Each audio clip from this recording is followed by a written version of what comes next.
Hello, everybody. I want to talk about discipline in the church.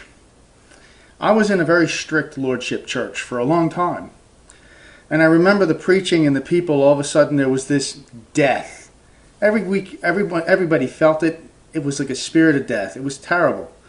And then they switched to Sovereign Grace Ministries to something more charismatic. They wanted to bring life into the church, but it seemed like the church was just dead. And anybody who's been to my church knows what I'm talking about, because we're going to church every week and it was like rote. There was no life in the church. Something had sucked the life out of the life that was in Jesus Christ. It was horrible. And I never knew what it was. I didn't understand till years later that it was Lordship salvation that was sucking the life out of people. It's a truth. I've been through it. But anyway, we're in the Lordship church, and everybody in the Lordship church is trying to keep everybody from falling into sin so they don't fall away from God. Everybody was pointing the finger at everyone else. And everybody felt this spirit of just oppression. It was really oppressive.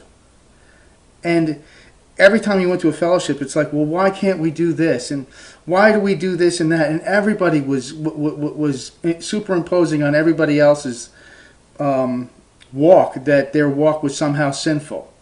And the more they thought about their sins, the more the church wandered off into sins, the more people wandered into sin. So basically the whole idea of trying to sanctify the church became a way of throwing mud at the church and making the church even worse.